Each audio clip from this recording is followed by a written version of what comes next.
1059/2025 ഒരു ക്വസ്റ്റ്യൻ നോക്കാം.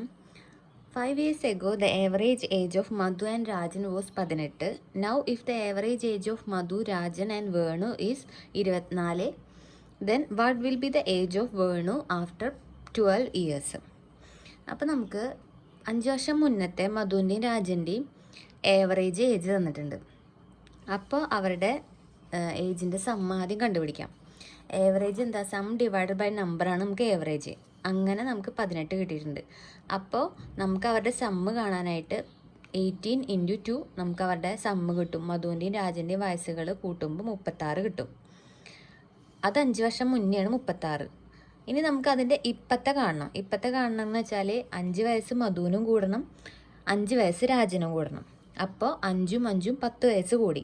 അപ്പോൾ നമ്മൾ ഈ 36ൻ്റെ ഒപ്പം 10 വയസ്സ് കൂട്ടി. അപ്പോൾ 46 വയസ്സായി അവർക്ക്. ഇപ്പോൾ രണ്ടുപേരുടെയും വയസ്സിൻ്റെ ടോട്ടൽ 46ആയി. പിന്നെന്താ പറഞ്ഞേക്കണത്?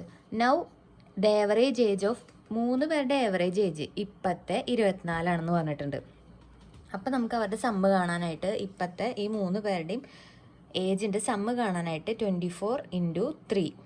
അപ്പോൾ എത്ര കിട്ടി? 72 കിട്ടി. ഓൾറെഡി നമ്മൾ 2 പേരുടെ ഇപ്പത്തെ സമ്മ് കണ്ടു വെച്ചിട്ടുണ്ട്. അതിൻ്റെ കൂടെ വേണുവിൻ്റെയും കൂടി ആഡ് ചെയ്തപ്പോഴാണ് നമുക്ക് 72 കിട്ടിയത്. അപ്പോൾ വേണുവിൻ്റെ മാത്രം കിട്ടാനായിട്ട് ഈ 72 ൽ 46 കുറച്ചാൽ നമുക്ക് വേണുവിൻ്റെ മാത്രം കിട്ടില്ലേ?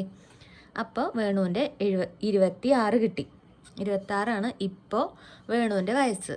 നമ്മളോട് ക്വസ്റ്റ്യൻ എന്താ ചോദിച്ചേക്കണത്? What will be the age of Venu after 12 വർഷത്തിന് ശേഷം വേണുവിൻ്റെ വയസ്സാണ് ചോദിച്ചിരിക്കുന്നത്. ഇപ്പം എത്രയാ? 26. അപ്പോൾ സിമ്പിളല്ലേ? 26ൻ്റെ ഒപ്പം 12 കൂട്ടിയപ്പോൾ 12 വർഷത്തിന് ശേഷം വേണുവിൻ്റെ വയസ്സ് 38.